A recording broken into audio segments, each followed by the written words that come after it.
মোদি সরকার মানে এখন যেটা এনডিএ সরকার বলে না, মানে কি বলে ওটাকে, নীতিশ আর নাইডু ডিপেন্ডেন্ট অর অ্যালায়েন্স, এরা ছেলে খেলা করছে, ভারতবাসীর জীবন নিয়ে ছেলে খেলা করছে। এইগুলো করে করে এগুলো প্রাইভেটাইজেশনের একটা চক্রান্ত। অর্থাৎ রেল রোজ দুর্ঘটনা হচ্ছে, সরকার সামলাতে পারছে না, এইসব করে করে সব কটাকে বিক্রি করে দাও, সারা দেশটাকে বিক্রি করে দাও। এই যে লোক নিচ্ছে না, কেন নিচ্ছে না? প্রাইভেটাইজ করে তাদের সুবিধা করার জন্য আজকে লোক নিচ্ছেন, তাদের ঘাড়ে এসে পড়বে। এই পুরোটাই ভারত বেচার যে চক্রান্ত, সেই চক্রান্তর একটা অংশ হচ্ছে রেলের মানুষকে, মানে রেলটাকে নষ্ট করে দেওয়া এবং ভারতবাসীর প্রাণ নিয়ে ছেলে খেলা খেলা। হকার সার্ভিস শুরু হবে বলা হচ্ছে এখন। এই হকাটা কতদিনের মধ্যে সমীক্ষার কাজ শেষ হতে পারে?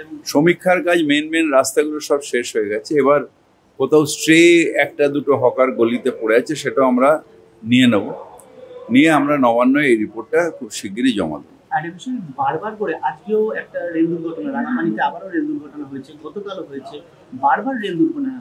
সেই লোকবলের অভাবের কথা বলা হচ্ছে, বারবার কথা, রেল দুর্ঘটনা আটকানো যাচ্ছে না। কালকেও যে কথা বলছি আজকে আবার রিপিট করছি, মোদি সরকার মানে এখন যেটা এনডিএ সরকার বলে না, মানে কি বলে ওটাকে, নীতিশ আর নাইডু ডিপেন্ডেন্ট অর অ্যালায়েন্স, এরা ছেলে খেলা করছে, ভারতবাসীর জীবন নিয়ে ছেলে খেলা করছে। ঠিক এই অবস্থা আমি দেখেছিলাম এয়ার ইন্ডিয়ার ক্ষেত্রে। আমি নিজে 14 ঘন্টা ওয়েট করেছিলাম এয়ার ইন্ডিয়াতে করে দিল্লির থেকে আসবো, আমি আর আমার তখন মেয়ে খুব ছোট, ফিরবো। সেই সময় দেখলাম যে 14 ঘন্টা বাদে সে প্লেনটা ছাড়লো দিল্লি থেকে। সকাল 1টার জায়গায় রাত্রির বেলা প্রায় 2-3টের সময় ছাড়লো। আমি বাচ্চাটাকে নিয়ে একা একা বসে রইলাম এয়ারপোর্টে।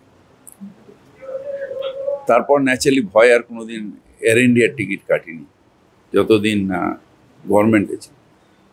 এইগুলো করে করে এগুলো প্রাইভেটাইজেশনের একটা চক্রান্ত। অর্থাৎ রেল রোজ দুর্ঘটনা হচ্ছে, সরকার সামলাতে পারছে না, এইসব করে করে সব কটাকে বিক্রি করে দাও, সারা দেশটাকে বিক্রি করে দাও। এই যে লোক নিচ্ছে না, কেন নিচ্ছে না? প্রাইভেটাইজ করে তাদের সুবিধা করার জন্য আজকে লোক নিচ্ছেন, তাদের ঘাড়ে এসে পড়বে। এই পুরোটাই ভারত বেচার যে চক্রান্ত, সেই চক্রান্তর একটা অংশ হচ্ছে রেলের মানুষকে, মানে রেলটাকে নষ্ট করে দেওয়া এবং ভারতবাসীর প্রাণ নিয়ে ছেলে খেলা খেলা। আজকে বিজেপি দলকে অভিযোগ করা হয়েছে যে এই যে পৌর নিয়োগের যে বিষয়টা হচ্ছে, তাতে ডিএলবি বা পৌর উন্নয়ন দপ্তর প্রতিটা বিষয় জানে, তদন্তে এদেরকেও আনা উচিত, এদেরকেও ঘন ঘন তথ্য চাওয়া উচিত। বিজেপি তদন্ত করবে না এজেন্সি তদন্ত? কোনটা কে করবে? এজেন্সিকে বিজেপি শিখিয়ে দেবে যে কিভাবে তদন্ত করতে হয়? তার মানে যারা এজেন্সির অফিসার তারা এতই অথর্ব যে তাকে বিজেপিকে ইনস্ট্রাকশন দিতে হবে? আমরা তো পুলিশকে কোনো ইনস্ট্রাকশন দিই না, কারণ তারা এই ব্যাপারে আমাদের থেকে অনেক বেশি জানে। এবার বিজেপির ব্যাপারটা বিজেপি জানে। তদন্ত হবে, কোর্টে প্লেস হবে। বিজেপি কি বললো তার উপর তো তদন্ত হয় না। আমাদের পৌরসভায় যদি কাউকে লাঞ্ছনা কেউ করে, গায়ে হাত তোলে, তাহলে এটা আমার গায়ে হাত তোলার সমান, কারণ I am heading the Calcutta corporation. নিশ্চিতভাবে আমি ধন্যবাদ জানাই কলকাতা পুলিশকে যে সঠিকভাবে ইন্টারভেন করার জন্য, অ্যারেস্ট করার জন্য। আমাদের মুখ্যমন্ত্রী সবসময় বলেন আইন সবার ঊর্ধ্বে, অর্থাৎ যেই হোক সে যদি অন্যায় করে, law will take its own course. Hawker service শুরু হবে বলা হচ্ছে এখন। এই হকাটা কতদিনের মধ্যে সমীক্ষার কাজ শেষ হতে পারে? সমীক্ষার কাজ মেন রাস্তাগুলো সব শেষ হয়ে গেছে। এবার কোথাও স্ট্রে একটা দুটো হকার গলিতে পড়ে আছে, সেটাও আমরা নিয়ে নেব, নিয়ে আমরা নবান্ন এই রিপোর্টটা খুব শিগগিরই জমা দেবো। আর এই বিষয়ে বারবার করে আজকেও একটা রেল দুর্ঘটনা, রাঙামাটিতে আবারও রেল দুর্ঘটনা হয়েছে, গতকালও হয়েছে, বারবার রেল দুর্ঘটনা। সেই লোকবলের অভাবের কথা বলা হচ্ছে, বারবার কথা, রেল দুর্ঘটনা আটকানো যাচ্ছে না। কালকেও যে কথা বলছি আজকে আবার রিপিট করছি, মোদি সরকার মানে এখন যেটা এনডিএ সরকার বলে না, মানে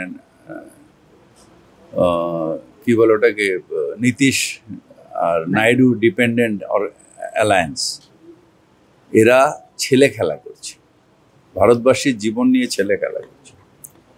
ঠিক এই অবস্থা আমি দেখেছিলাম এয়ার ইন্ডিয়ার ক্ষেত্রে। আমি নিজে 14 ঘন্টা ওয়েট করেছিলাম এয়ার ইন্ডিয়াতে করে দিল্লির থেকে আসবো, আমি আর আমার তখন মেয়ে খুব ছোট, ফিরবো। সেই সময় দেখলাম যে 14 ঘন্টা বাদে সে প্লেনটা ছাড়লো দিল্লি থেকে। সকাল 1টার জায়গায় রাত্রির বেলা প্রায় 2-3টের সময় ছাড়লো। আমি বাচ্চাটাকে নিয়ে একা একা বসে রইলাম এয়ারপোর্টে। তারপর ন্যাচারালি ভয় আর কোনোদিন এয়ার ইন্ডিয়ার টিকিট কাটিনি যতদিন না গভর্নমেন্টে ছিল। এইগুলো করে করে এগুলো প্রাইভেটাইজেশনের একটা চক্রান্ত। অর্থাৎ রেল রোজ দুর্ঘটনা হচ্ছে, সরকার সামলাতে পারছে না, এইসব করে করে সব কটাকে বিক্রি করে দাও, সারা দেশটাকে বিক্রি করে দাও। এই যে লোক নিচ্ছে না, কেন নিচ্ছে না? প্রাইভেটাইজ করে তাদের সুবিধা করার জন্য আজকে লোক নিচ্ছেন, তাদের ঘাড়ে এসে পড়বে।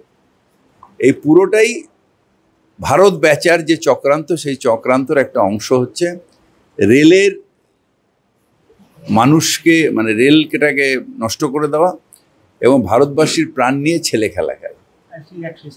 আজকে বিজেপি দলকে অভিযোগ করা হয়েছে যে এই যে পৌর নিয়োগের যে বিষয়টা হচ্ছে, তাতে ডিএলবি বা পৌর উন্নয়ন দপ্তর প্রতিটা বিষয় জানে, তদন্তে এদেরকেও আনা উচিত, এদেরকেও ঘন ঘন তথ্য চাওয়া উচিত। বিজেপি তদন্ত করবে না এজেন্সি তদন্ত? কোনটা কে করবে? এজেন্সিকে বিজেপি শিখিয়ে দেবে যে কিভাবে তদন্ত করতে হয়? তার মানে যারা এজেন্সির অফিসার তারা এতই অথর্ব যে তাকে বিজেপিকে ইনস্ট্রাকশন দিতে হবে? আমরা তো পুলিশকে কোনো ইনস্ট্রাকশন দিই না, কারণ তারা এই ব্যাপারে আমাদের থেকে অনেক বেশি জানে। এবার বিজেপির ব্যাপারটা বিজেপি জানে। তদন্ত হবে, কোর্টে প্লেস হবে। বিজেপি কি বললো তার উপর তো তদন্ত হয় না। আমাদের পৌরসভায় যদি কাউকে লাঞ্ছনা কেউ করে, গায়ে হাত তোলে, তাহলে এটা আমার গায়ে হাত তোলার সমান, কারণ I am heading the Calcutta corporation. নিশ্চিতভাবে আমি ধন্যবাদ জানাই কলকাতা পুলিশকে যে সঠিকভাবে ইন্টারভেন করার জন্য, অ্যারেস্ট করার জন্য। আমাদের মুখ্যমন্ত্রী সবসময় বলেন আইন সবার ঊর্ধ্বে, অর্থাৎ যেই হোক সে যদি অন্যায় করে, law will take its own course. Hawker survey শুরু হবে বলা হচ্ছে এখন। এই হকাটা কতদিনের মধ্যে সমীক্ষার কাজ শেষ হতে পারে? সমীক্ষার কাজ মেন রাস্তাগুলো সব শেষ হয়ে গেছে। এবার কোথাও স্ট্রে 1-2 হকার গলিতে পড়ে আছে, সেটাও আমরা নিয়ে নেব, নিয়ে আমরা নবান্ন এই রিপোর্টটা খুব শিগগিরই জমা দেব। কালকেও যে কথা বলছি আজকে আবার রিপিট করছি, মোদী সরকার, মানে এখন যেটা এনডিএ সরকার বলে, মানে